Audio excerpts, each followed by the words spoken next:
дар вилояти Суғд рӯйхати 287 нафар алимент супорандагон бинобар саривақт пардохт накардани маблағи алимент ва саркашӣ намудан аз пардохти он ба прокуратураи шаҳру ноҳияҳо ирсол карда шудааст. 57 нафари онҳо аз озодӣ маҳрум гардиданд. 148 нафар бошад ба корҳои ислоҳӣ ё ҳатмӣ таъин гардиданд. дар ин бора субҳи имрӯз санаи 22 феврал муовини сардори раёсати иҷро дар вилояти Суғд Хуршед Иброҳимзода маълумот дод. вобаста ба роёндани маблағи алимент дар ин давра зиёда аз 21 000 ҳуҷҷатҳои иҷро вобаста ба роёндани маблағи алимент қарор дорад. То ин давра ҷазои маҳрумӣ аз озодӣ надошт.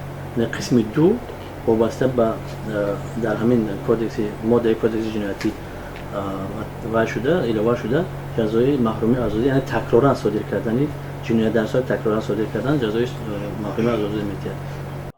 дар давраи ҳисоботи 57 нафар сокинони Суғд бинобар напардохтани маблағи алимент аз озодӣ маҳрум гардиданд. 100 нафар аз сокинон давоми 3 моҳи охир маблағи алиментро насупориданд. аз ин ҳисоб ин гурӯҳ мавриди ҷустуҷӯи ҷиноӣ қарор дода шудааст.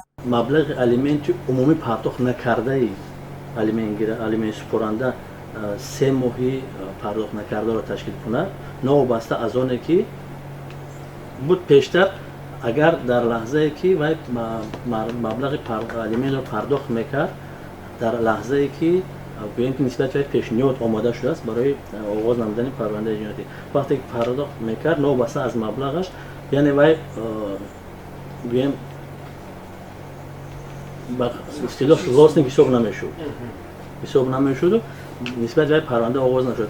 ҳозир маблағе ки дар умум ҷамъ шудагии маблағи қарзи алимент ки зиёда аз 3 моҳ ташкил кунад, аллакай нисбати вай парвандаи ҷиноятӣ ба шарте ки беасос бошад оғоз карда мешавад. аз рӯи таҳлили хадамоти иҷро дар вилояти Суғд дар шаҳри Хуҷанд 2047 алимент супоранда маблағи худро пардохт накардааст. бештари он дар иҷроиши давравӣ қарор доранд. дар ноҳияи Бобоҷон Ғафуров бошад 2868 нафар маблағи алиментро насупоридаанд. инҳо яъне ки шаҳри Хуҷанд маркази маъмурии вилоят бошад, Бобоҷон Ғафуров яке аз ноҳияҳои калонтарини вилоят бошад, шумораи супорандагони алимент зиёд аст, лекин мутаассифона дар ноҳияи Ашт 2090 адад алимент, дар шаҳри Конибодом 2954 адад алимент ва шаҳри Исфара 2625 адад алимент. истеҳсолотҳои иҷро вобаста ба роёндани маблағи алимент қарор дорад ки аксаран парвандаҳое ки боз мешавад дар мо шаҳру ноҳияе ки ҳуҷҷати иҷро зиёд аст.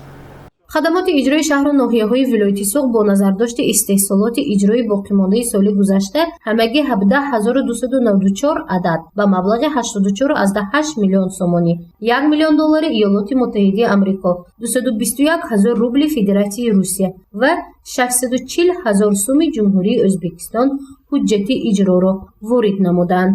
ҳамагӣ 8471 адад баробар ба 84,5% ва аз рӯи маблағ 11,9 миллион сомонӣ ё худ 8,9% ба буҷаи давлат воқеан маблағ санода шудааст.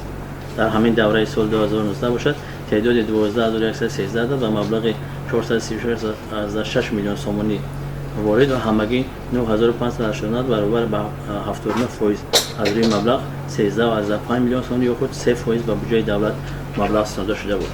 ба истеҳсолоти иҷрочиёни хадамоти иҷро дар суди иқтисодии вилояти Суғд 682 адад ба маблағи 207,9 миллион сомонӣ, 1,2 миллион рубли Федератсияи Русия ҳуҷҷатҳои иҷро ворид гардида истеҳсолоти он оғоз карда шудааст. паҳлӯҳои дигари нишасти матбуоти хадамоти иҷро дар вилояти Суғд дар нашрҳои минбаъда инъикос карда мешавад. гузориши Мафнушкур ва Насим Раҳимов барои барномаи иттилоотии хабар.